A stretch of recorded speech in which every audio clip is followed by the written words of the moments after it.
¿qué tal? Muy buenas noches, feliz viernes previo a las elecciones. Están ustedes en Economía Social, este programa que realiza la revista Fortuna y el canal de Julio Hernández Astillero. Vamos a estar los próximos minutos analizando el discurso, los mensajes económicos y políticos, pero antes, queridos amigos, déjenme darles la bienvenida a ustedes que están muy pendientes del trabajo que realizamos aquí en el canal de Julio Hernández Astillero. Les pido, por favor, y les pide todo el equipo, que no dejen de revisar, que estén suscritos, no dejen de dejar su like. Nos sirve muchísimo para hacer este periodismo independiente que venimos haciendo aquí en el canal Astillero. Y quiero comentarles, amigos, ya saben, soy Claudia Villegas, directora de la revista Fortuna, periodista, reportera, que vamos a tener una emisión especial, el Superdomingo de Elecciones. El canal de Julio Hernández Astillero ha preparado toda una serie de entrevistas, una programación que empieza pues desde las primeras horas en el que se van a estar reportando las primeras pues noticias respecto a las votaciones. Va a estar el maestro Julio Hernández, todo el equipo de Astillero, vamos a estar muy pendientes y hasta que termine, hasta que se tenga la primera información, de acuerdo con lo que ha dicho el Instituto Nacional Electoral, se tendrá pues información 8:30, 9 de la noche, pero no dude usted que aquí en Astillero van a tener coberturas, reportes de lo que está pasando en las casillas, de lo que usted debe saber, de dónde debe ir a votar, todo eso vamos a tener acá en Astillero. Y mientras tanto, en Economía Social, le quiero pedir que no se vaya, que le avise a la gente que normalmente se conecta con nosotros y si puede recomendarnos. Hoy quisimos platicar con un doctor en ciencia política por la Universidad Iberoamericana, el doctor Steve Johansson, que además de ser un académico, un investigador con muchísima reputación, es un investigador, amigos y amigas de Economía Social Astillero, que se ha dedicado a analizar el discurso político, se ha dedicado a analizar cuáles son esos mensajes que personajes políticos como Andrés Manuel han venido construyendo en las últimas décadas. Así que le damos la bienvenida al doctor Steve Johansson. Muchas gracias. Steven Johansson, siempre le digo Steve, pero es Steven Johansson. Bienvenido, doctor, gracias por estar aquí en Economía Social. Buenas noches, el gusto es mío. Claudia, buenas noches a ti y a tu auditorio. Gracias, doctor Johansson. Quisiéramos que nos platicara desde este análisis que usted ha realizado en las últimas décadas, primero con el discurso político de Andrés Manuel López Obrador, pero ahora nos gustaría concentrarnos en cuáles fueron esos mensajes, cuáles fueron esas claves en el discurso que dejaron los candidatos y qué tan efectivo le parece a usted a unas horas de las elecciones. Gracias, doctor. Sí, claro. Bueno, concluyeron las campañas este miércoles y pues lo que pude yo constatar es que las intenciones de voto para los candidatos pues prácticamente no se movieron desde julio del año pasado hasta pues el día de este miércoles, ¿no? Eso quiere decir que pues la campaña pues no, digamos que no hizo que gente que iba a votar por un candidato pues se cambiara al otro candidato, como sí sucedió en cierta medida en 2006. En 2006 me parece que sí, la campaña sí, sobre todo la campaña negra de Felipe Calderón, sí hizo que López Obrador perdiera algunos votos. Y bueno, eso combinado con el fraude electoral, pues desembocó en lo que ya sabemos, ¿verdad? Pero en esta ocasión, pues yo siento que las campañas, por momentos, pues muy, con mucho encono, digamos, pues no cambiaron gran cosa a las preferencias de los electores, ¿verdad? Esa es mi impresión general, digamos. Doctor, en ese sentido, no fue efectista la campaña negra, pero parece que tampoco tuvimos un discurso político de oposición lo suficientemente fuerte que convenciera, que hiciera una especie de, que generara empatía con los electores. ¿Qué falló en el discurso de la oposición, doctor? Pues yo creo que quisieron aplicar las viejas recetas, que sí en otras ocasiones, en otros contextos, pues sí, definitivamente sí les dio resultado, pero me da la impresión de que el votante mexicano, los electores mexicanos están vacunados en contra de este tipo de campañas negativas. Los opositores se cansaron tanto a lo largo del sexenio de criticar a López Obrador que finalmente lo que dicen y lo que dijeron durante la campaña pues ya no pega demasiado. Pudimos ver que recurrieron a pues todos los artilugios más bajos, las calumnias, campañas de bots, etcétera, pero nada de eso hizo que las preferencias se movieran hacia la candidata de la derecha. Entonces me parece que pues los mexicanos, como dice el presidente López Obrador, sin duda estamos ya más politizados y pues ya no nos chupamos el dedo, ya no creemos todas esas cosas que en otro momento quizá pues sí pudieron afectar nuestra intención de voto, ¿no? Pienso sobre todo en la campaña del 2006.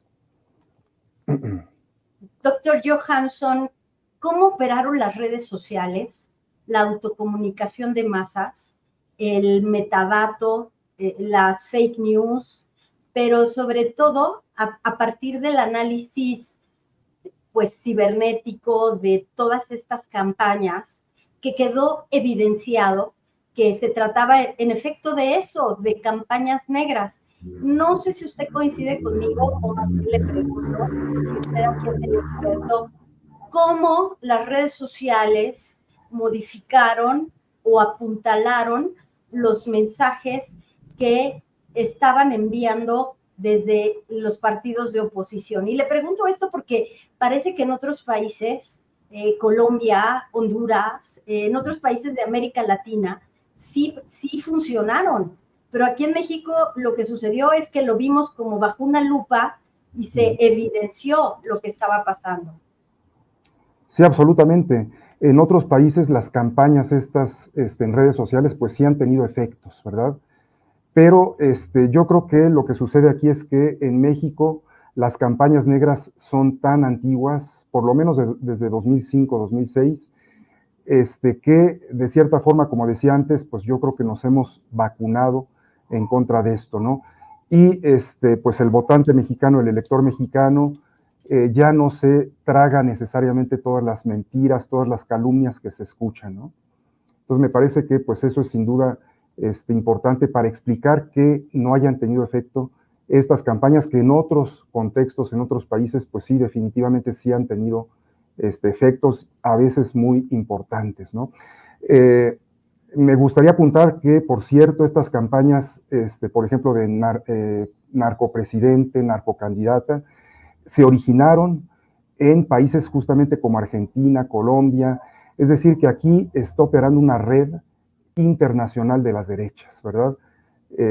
Y bueno, están intentando dinamitar, digamos, la campaña de Claudia Sheinbaum, pero pues ahora podemos ver que sin ningún éxito, ¿no?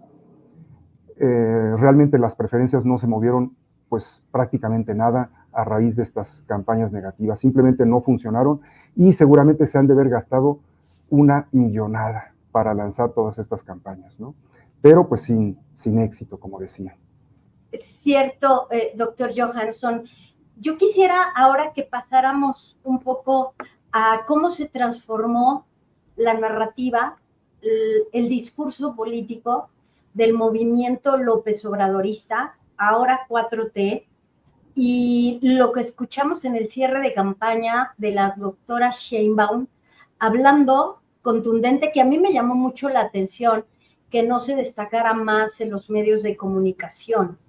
El fin del neoliberalismo con evidencias, con la separación del poder político del poder económico y con la liberación de los salarios mínimos.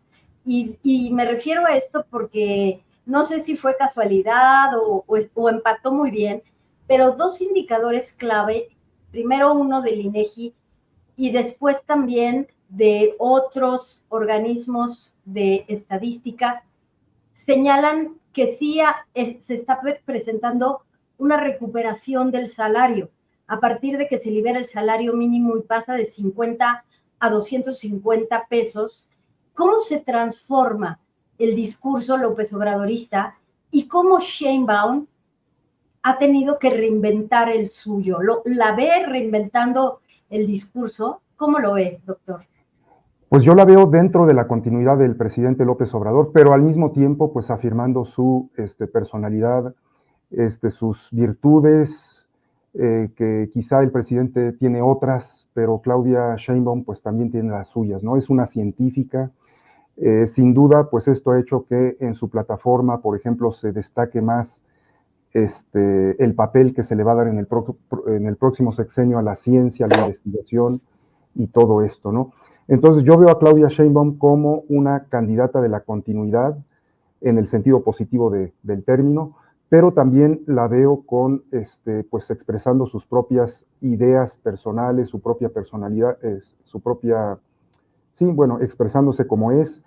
Y pues en la plataforma electoral de Morena, que estaba yo revisando hace unos momentos, pues sí encontré algunas pequeñas diferencias con el discurso López Obradorista, como por ejemplo, pues un énfasis un poquito mayor en la transición energética.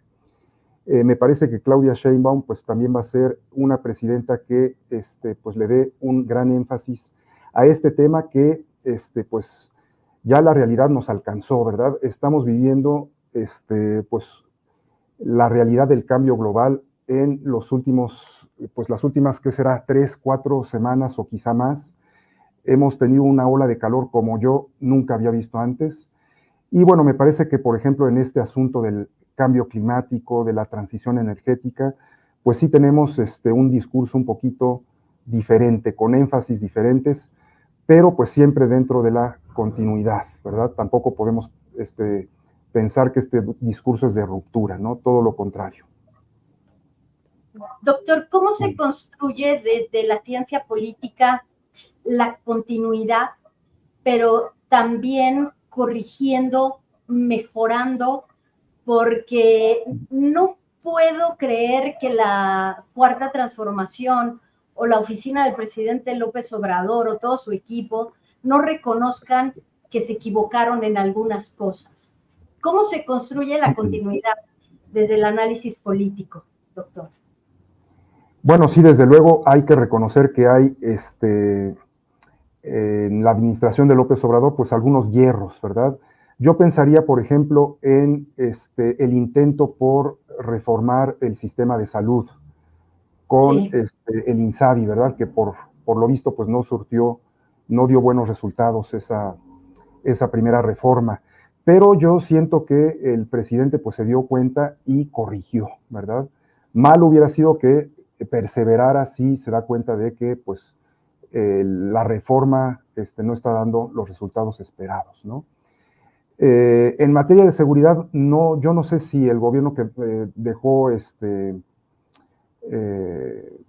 o digamos forma parte de sus pasivos, porque los resultados pues tampoco son del todo malos, ¿no? Me parece que López Obrador sí logró empezar a hacer que la curva que iba en ascenso vertiginoso, pues empezara a, ¿cómo decir?, a voltearse un poquito, ¿no? Por supuesto que sí tenemos una situación muy difícil de inseguridad, pero me parece que pues la estrategia del presidente López Obrador pues ha sido relativamente exitosa, ¿no? Ojalá en el sexenio de Claudia Sheinbaum pues ya veamos los frutos de esa estrategia, ¿no? Pero pues en las estadísticas, digamos, oficiales, pues sí se ve claramente cómo esa curva que inicialmente va muy hacia arriba, pues empieza a moverse y a estabilizarse, ¿no?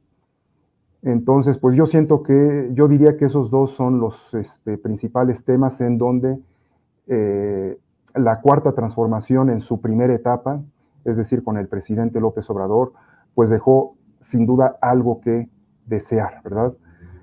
Yo no hablaría quizá de fracasos, pero sí en el caso del sistema de salud, pues de un pequeño tropiezo, ¿verdad?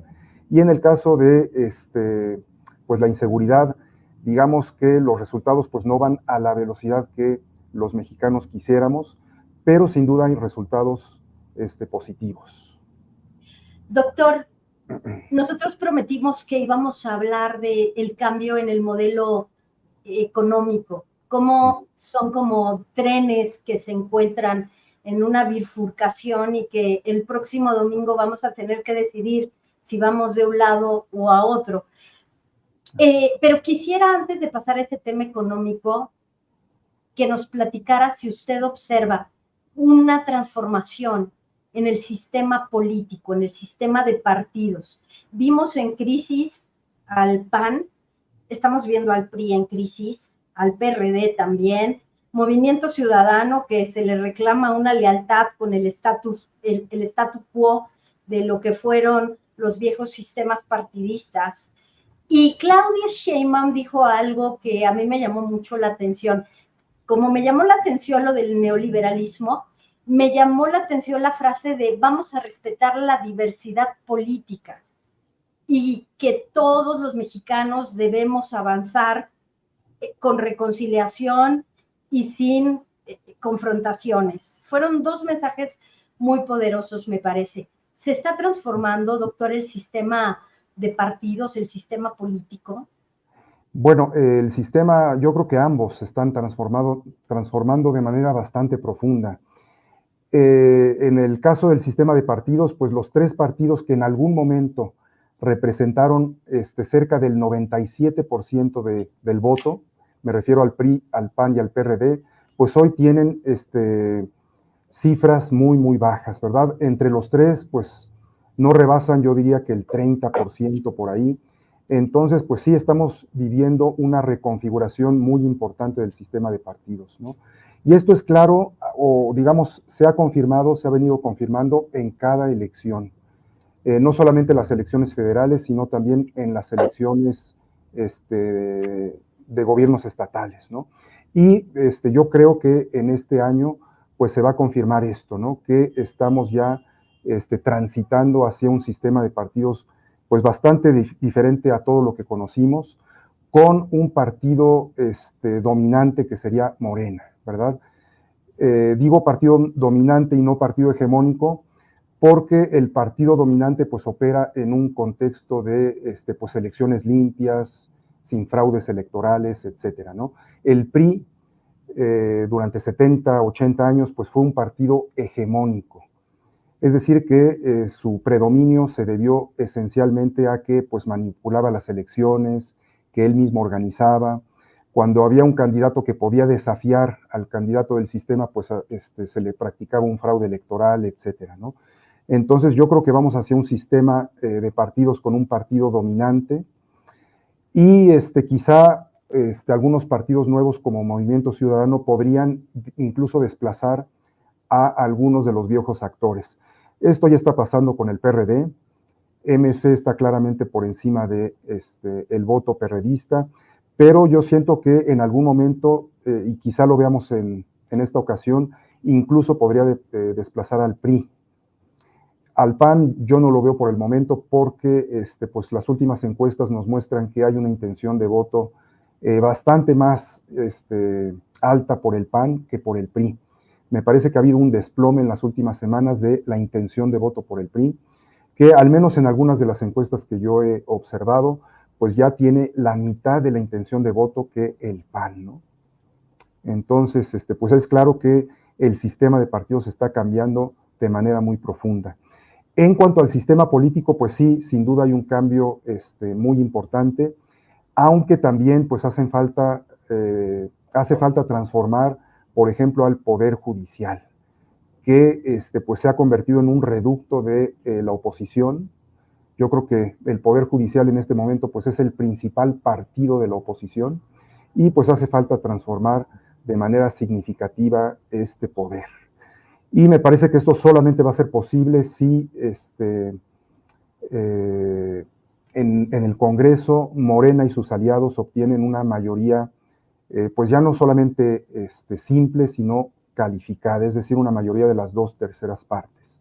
Esto me parece que es lo que comentamos hace unos meses en nuestra anterior entrevista, ¿verdad? Así es, doctor. Y hemos venido platicando cómo de alguna manera se está validando ese perfilamiento de un programa también económico que haga la diferencia respecto a los partidos.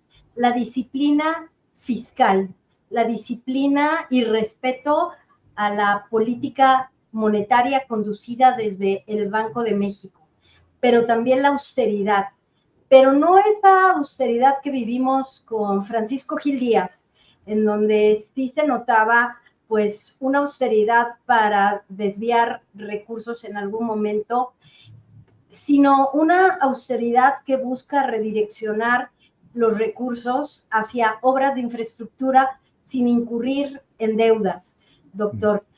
Aquí es donde nos gustaría platicar sobre los dos modelos de economía. El que está divorciado del poder económico como un aliado para mantener este statu quo y el que quiere volver a los negocios desde el poder público, quiere volver a tener las concesiones fiscales y tributarias, quiere volver a decidir las reformas, por dónde va la educación, por dónde va el sector obrero. Hay, de verdad, doctor, creo que desde la época postrevolucionaria, esta división de visiones. ¿Qué le parece, doctor? Sí, sin duda me parece que este año y en 2018 también, por supuesto, pues tuvimos frente a frente pues dos proyectos muy distintos, ¿no? En estas elecciones pues es lo mismo. Hay un proyecto que es el de la 4T de la doctora Claudia Sheinbaum, que pues sí hace algunas concesiones, digamos, a la ortodoxia económica, eso hay que decirlo, pero quizá son concesiones necesarias, ¿verdad? Porque ¿qué pasaría si desde el primer año de gobierno, o qué hubiera pasado si desde el primer año de gobierno el presidente López Obrador empieza a gastar de más? Pues yo creo que ahí sí los vaticinios de que íbamos hacia una crisis, pues se hubieran cumplido sin duda, ¿no? Entonces, pues el manejo durante los 4 o 5 primeros años de la administración de López Obrador de las finanzas, pues fue un manejo bastante ortodoxo, ¿no? Lo que le permitió, pues ya soltar un poquito el peso en el último año de su gobierno, ¿no? Creo que también hablamos un poquito de esto en nuestra anterior conversación. Y bueno, frente a este proyecto, que sí, sin duda, pues respeta los grandes equilibrios económicos, pero también, pues hace una redistribución como no la habíamos visto pues en sexenios anteriores, ¿no? El gasto social ya pues no es algo completamente nuevo, pues ya existían sexenios anteriores, pero sin duda las cantidades que están en juego son infinitamente superiores. Yo diría que porque pues en este gobierno, a diferencia de gobiernos anteriores, pues el gasto social se ejerce a plenitud, ¿no? No se va al bolsillo de los políticos, no se va a las campañas electorales, sino que le llega pues a la gente, y la gente sin duda pues ha sentido que ahora sí en este gobierno pues el dinero sí le llega a los más necesitados, ¿no? Entonces yo diría que sí se respetan los grandes equilibrios, pero al mismo tiempo se lleva a cabo una política de redistribución del ingreso muy importante. Y en materia energética, creo que ahí hay otra de las grandes diferencias entre el proyecto de la doctora Sheinbaum y el proyecto de la derecha. En materia energética, pues se aboga por rescatar las empresas públicas que estuvieron a punto, si no de desaparecer, por lo menos de volverse completamente irrelevantes, ¿no? Ya con Peña Nieto, Pemex y la CFE pues se habían convertido en empresas que se dedicaban a repartir contratos a las empresas privadas. El gobierno de López Obrador pues rescató estas dos grandes empresas públicas, para que pues los ingresos, los recursos que generen estas empresas, pues sean para todos los mexicanos y no solamente para los mismos de siempre, ¿no? La élite, los ricos, etcétera, ¿no? Doctor, qué bueno que menciona este tema de las élites, de las clases que están pues en los deciles más altos del INEGI, porque me llamó mucho la atención el discurso de algunos intelectuales, algunos sociólogos, politólogos de la talla del señor Roger Bartra, a quien en La jaula de la melancolía, pues cuando lo leímos en la universidad nos generaba mucha admiración por el entendimiento de la personalidad de la clase política mexicana, pero escucharlo decir un término clase media pensante y luego referirse a la clase trabajadora como aquella que por estar preocupada por su subsistencia no puede pensar en democracia. ¿Qué podría explicarnos de esta evolución o involución de un pensamiento que encasilla el tener capacidad económica con la percepción de la importancia de la democracia en un país como México, doctor? Sí, bueno, pues esta evolución de Roger Bartra me parece lamentable, ¿no? Es increíble que alguien que dirigió uno de los órganos del Partido Comunista, pues se haya convertido en un adalid de la derecha, ¿no? Me parece pues muy lastimoso, no sé, me da pena ajena esto, ¿no? Ver pues cómo una persona como Roger Bartra se ha convertido en lo que es. Y bueno, este discurso pues es el discurso tradicional de la derecha, ¿no? Ver, digamos, decir que las clases populares son clases que no piensan y que si van a votar masivamente por Claudia Sheinbaum, pues es porque son engañados, no son capaces de reflexionar, etcétera. Pues me parece que queda evidenciado como una gran tontería, por decirlo menos, ¿no? Las clases medias, yo diría que una parte de las clases medias sí está con la transformación del país, pero también sin duda pues hay otra clase media, sobre todo la clase media alta, pues que es esa clase que vimos marchar en la llamada Marea Rosa,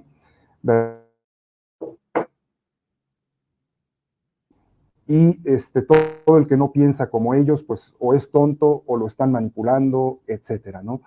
Yo siento que los mexicanos pues se dan muy bien cuenta que López Obrador pues está viendo por los intereses de las mayorías, ¿no? De esas mayorías que en gobiernos anteriores pues no eran tomadas en cuenta. Y bueno, pues yo creo que esto representa un problema muy, muy grande para la oposición, ¿verdad? Porque en las elecciones pues votan los sectores mayoritarios, ¿no? Los sectores populares y pues una parte de la clase media que sin duda está también con López Obrador y con la doctora Claudia Sheinbaum, ¿no? La clase media alta, las élites, pues sí, la mayoría de ellas está en oposición frontal con López Obrador, e incluso ahí habría que hacer quizá algunas acotaciones, ¿verdad? Por ahí escuché hablar de una organización que se llama Empresarios con la Cuarta Transformación, en la que militan pues algunos, por lo menos algunos familiares de grandes empresarios de Monterrey, ¿verdad? Es decir, que incluso dentro de las élites y de la clase media alta, pues hay algunas simpatías que se expresan también por la Cuarta Transformación. Tampoco habría que pensar que las élites pues están unificadas y que piensan todas de la misma manera, ¿no? Claro, doctor. Podríamos platicar en estos últimos minutos agradeciéndole muchísimo su espacio, sabiendo que usted ha sido uno de los académicos que más ha estudiado este desarrollo de la política en nuestro país. Nos dicen Venezuela, nos dicen Cuba, nos hablan de este temor y que muchas personas lo tienen en el corazón, porque aunque no lo reconozcamos, doctor, nos duele mucho lo que ha pasado con Venezuela, pero nos duele su gente, nos duele Argentina, y quizás no pensamos tanto en los dirigentes como Maduro o como Milei, pero nos duele la gente. Y entonces llega ese temor. ¿Qué representa México para América Latina? El movimiento de López Obradorista, la evolución positiva, romper paradigmas de que América Latina puede ser soberano, puede hacerse cargo de sus temas complejos como la violencia, como la pobreza, como la salud. ¿Qué representa México, doctor Johansson? Bueno, yo creo que sí, sin duda en este momento representa pues un ejemplo muy valioso para otros países que han tenido procesos de cambio, pero a veces estos procesos pues se han visto, perdón, frenados, a veces revertidos incluso, ¿no? O a veces han desembocado, como en el caso de Venezuela, pues en una situación económica pues muy dura, muy difícil, ¿no? Sobre todo como consecuencia del bloqueo económico de Estados Unidos, ¿no? Yo no sé si realmente el fracaso es del modelo aplicado o pues qué país no se vería afectado por un bloqueo de Estados Unidos, ¿no? Igual que México, Cuba. por ejemplo, igual que Cuba exactamente, ¿eh?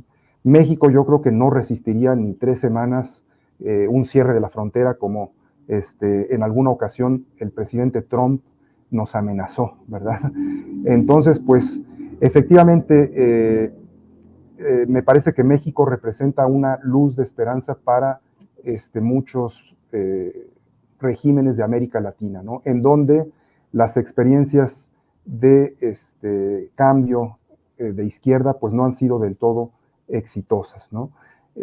Habrá que analizar qué fue lo que el presidente López Obrador hizo correctamente para, al tiempo que se mantienen los equilibrios económicos, se permite que haya cierta redistribución de la riqueza, o más bien una distribución bastante grande de la riqueza, y al mismo tiempo también se toma como apoyo para las políticas de industrialización, pues un sector energético que se pretende dejar bajo la rectoría del Estado y no en manos de particulares como es pues el proyecto de las derechas, ¿no?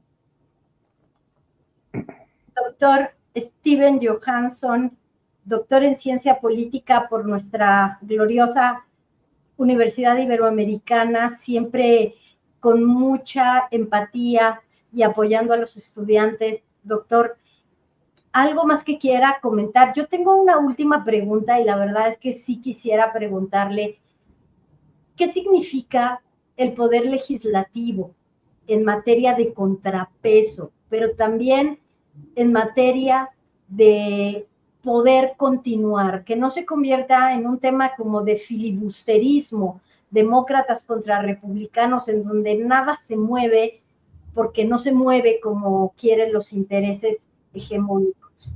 Porque vamos a ir y nos vamos a encontrar en la boleta las opciones para el poder legislativo. ¿Qué le conviene al país, doctor? Sí, bueno, una aclaración nada más, soy doctor en ciencias políticas y sociales por la UNAM, pero más bien trabajo como profesor de asignatura en la Universidad Iberoamericana, pero más bien Nuestra soy... gloriosa UNAM, sí, nuestra así querida es, Ibero. así es. Y Gracias. también soy profesor de la universidad creada por Claudia Sheinbaum en 2019, la Universidad Rosario Castellanos. Quisiera añadir, Maravilloso. No ¿verdad? sabíamos, doctor, Sí. pero ojalá que pronto nos pueda platicar un poco cómo va este proyecto universitario, porque pues ella ha prometido más universidades. Pues ojalá que con la llegada de la doctora Sheinbaum a la presidencia, pues esta universidad se consolide como proyecto, ¿no? Yo, pues, yo tengo esa esperanza, ¿no? Así será, doctor. La pregunta, perdón, ya me desvié un poquito Plan con C. este asunto, No, perdón. no. Plan C, doctor. Ah, sí, El plan C, efectivamente, el poder legislativo, sí. que todo se quede como pues congelado ante el equilibrio de poderes, pero que puede resultar en un estancamiento de decisiones. Sí, creo que hay una narrativa que está pegando un poquito. Esta mañana, o esta semana más bien, algunos de mis estudiantes me decían que ellos no iban a votar en las 6 elecciones que vamos a tener este domingo por Morena, que sí por Claudia Sheinbaum, sí quizá por Clara Brugada, pero que, por ejemplo, en la Cámara de Diputados, pues tenían miedo algunos de que le estuviéramos dando demasiado poder a la presidenta Claudia Sheinbaum y a su partido Morena. Y bueno, yo les explicaba que en este caso, eso quizá podría ser cierto en otro contexto, no sé, pero en el caso de la actual elección, pues yo creo que sí, Morena requiere de una mayoría calificada para poder emprender algunos cambios que son absolutamente necesarios. Les daba yo el ejemplo de los ministros de la Suprema Corte de Justicia que están ganando 500,000, 600,000 pesos y durante los 6 años de gobierno de López Obrador no quisieron bajarse su salario, ¿verdad? El presidente hizo lo que pudo, pero pues se requiere un cambio constitucional para obligar a que estos señores pues obedezcan la Constitución, porque hay un artículo de la Constitución que dice que nadie puede ganar más que el presidente. Los ministros de la Suprema Corte pues hicieron caso omiso a este artículo de la Constitución y continuaron cobrando sus sueldos extravagantes. Bueno, si queremos que eso cambie, si queremos que los consejeros electorales también dejen de ganar sueldos multimillonarios, pues hace falta un cambio constitucional. Y el cambio constitucional pues solo se va a dar si Morena y sus aliados tienen una mayoría calificada en el Congreso. ¿Cómo la tuvieron, por cierto, el PRI hasta los años finales de los 80 y el PRI y el PAN, que durante varias décadas pues fueron aliados, ¿no? El PRIAN pues no es algo que se haya creado en los últimos años, por lo menos desde las concertaciones de Carlos Salinas, el PRI y el PAN pues han sido partidos aliados y con mayoría calificada en el Congreso, ¿verdad?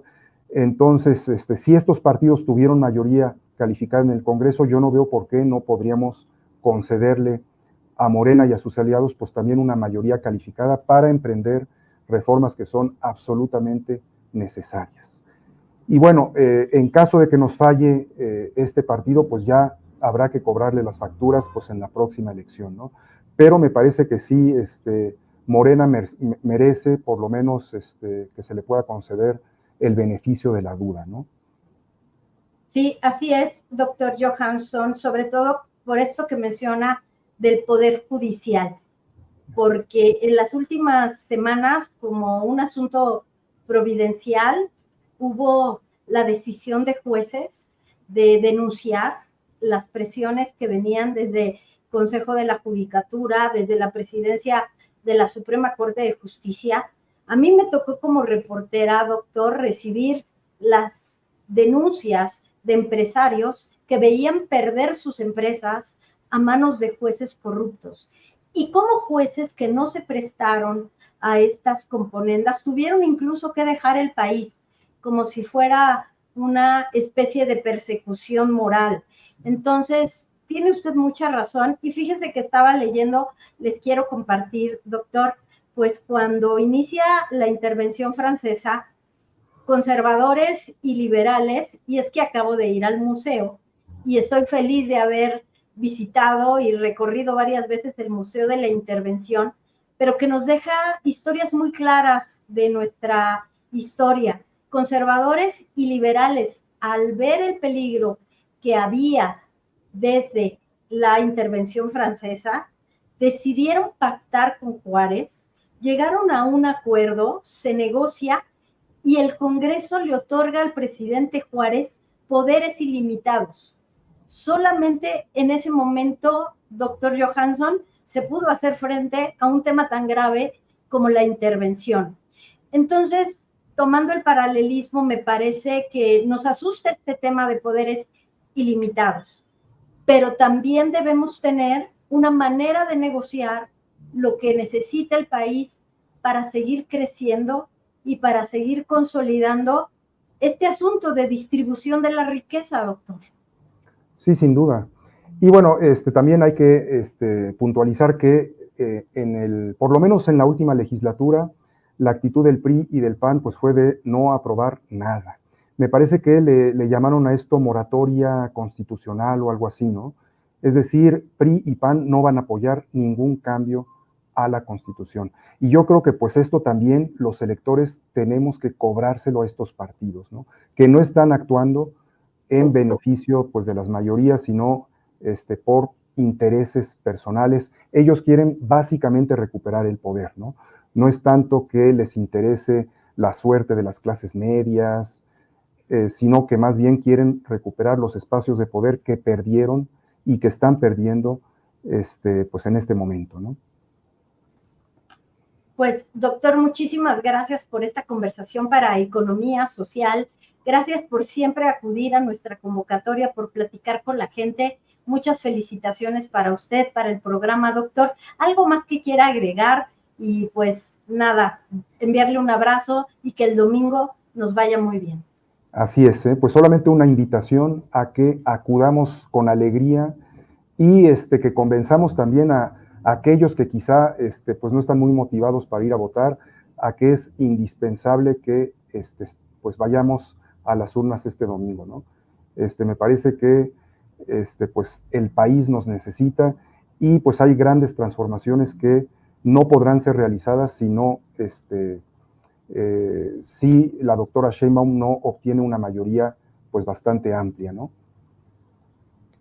Así es, doctor Steven Johansson, profesor en la Universidad Iberoamericana, profesor en la Universidad Rosario Castellanos y doctor en Ciencia Política por nuestra gloriosa UNAM. Doctor, un abrazo y seguimos en contacto aquí en Economía Social.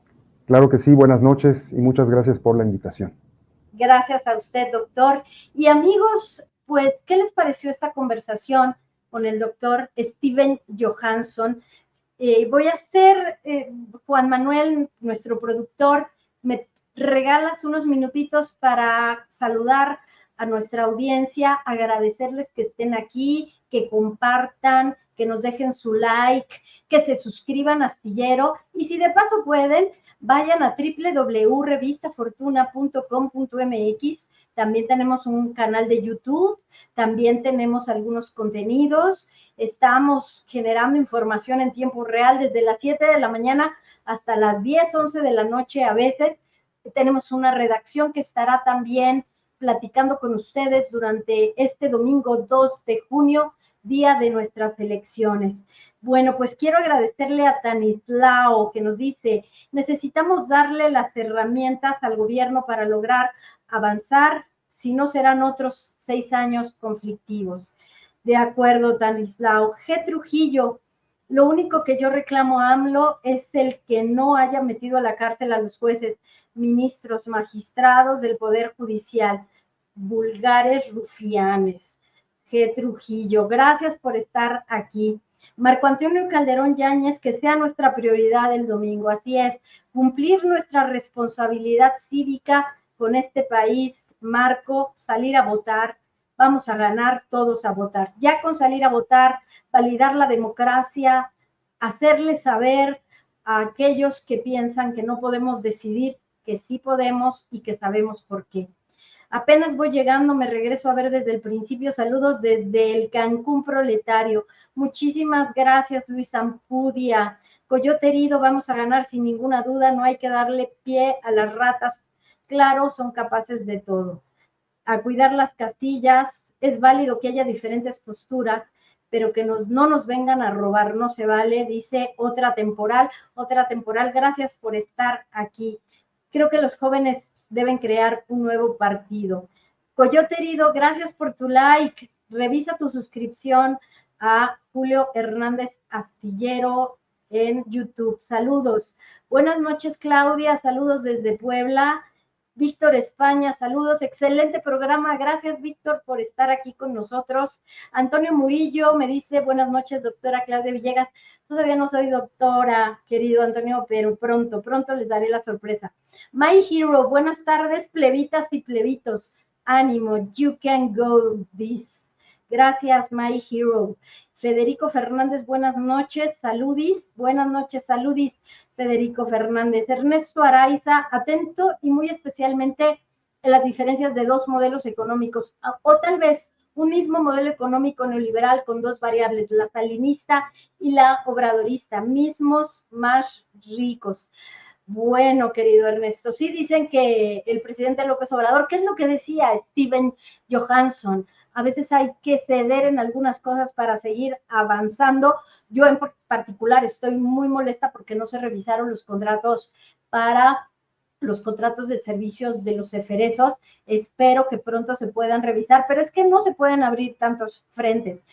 Ya vieron ustedes lo que pasó con Vulcan, la empresa que tenía estos terrenos en el sureste y que está amenazando con demandar y que dice que como le tienen suspendida la explotación de las reservas con las que se hacen obras en Estados Unidos, bueno, pues que está muy molesto y que es una expropiación. Nadie ha expropiado, pero lo que sí puede hacer el país vía procesos administrativos a hacer valer problemas ambientales. Estela Mar, saludos, Claudia Villegas, desde Hermosillo, Sonora, hasta Hermosillo, que me encanta Sonora. Rodolfo Cruz, buenas noches, listo, estoy desde Coyoacán para la videocharla. Rodolfo, somos vecinos, ¿qué tal la electromovilidad en toda la parte que va a Coyoacán, a la UNAM, a Perisur? Estamos viviendo la electromovilidad en el transporte público en muchas zonas de Coyoacán y me parece que es una buena propuesta.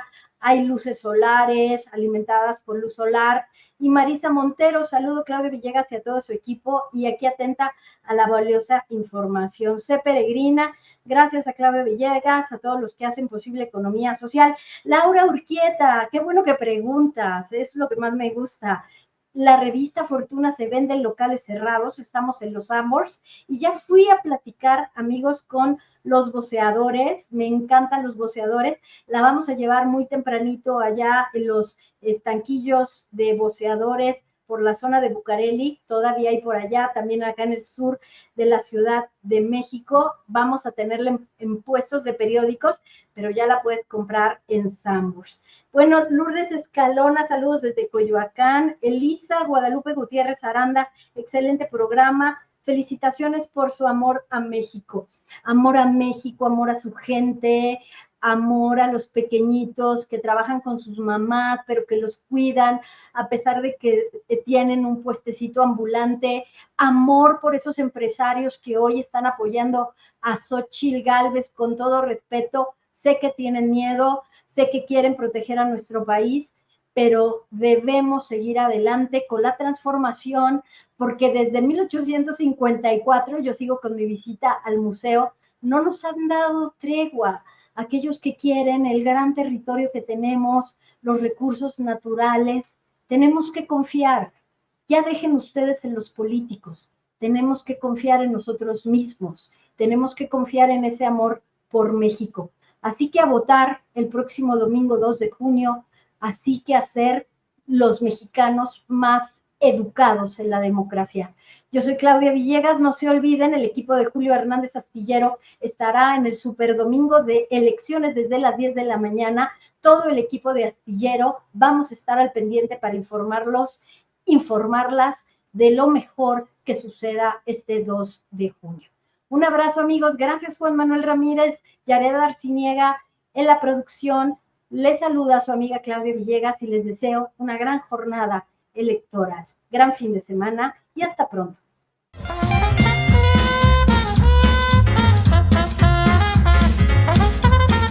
Gracias por sostener este periodismo que nuestro país necesita. Es un periodismo en resistencia, que con profesionalismo y con honestidad informa, analiza y debate. Como tú sabes, lo hemos hecho sexenio tras sexenio y ahora también utilizando redes sociales y plataformas como Patreon. Sigue con nosotros. El camino es largo y a veces complejo, pero lo recorremos juntos, creyendo siempre que es posible un país más justo. Gracias por ser parte de la tripulación astillero.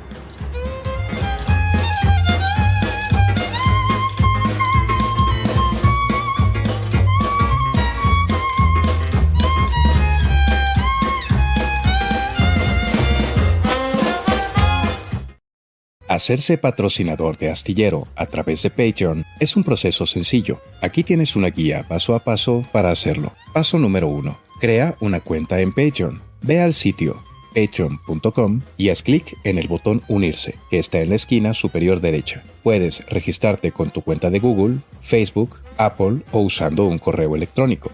Paso número 2. Busca la página de Julio Astillero en Patreon. Usa la barra de búsqueda en la parte superior para encontrar el perfil de Julio Astillero. Paso número 3. Elige el nivel de suscripción. Una vez dentro de la página de Julio Astillero en Patreon, revisa los niveles de membresía. Lee las descripciones de cada nivel para conocer su costo y qué beneficios ofrece. Y selecciona el nivel que más te interese haciendo clic en el botón Súmate.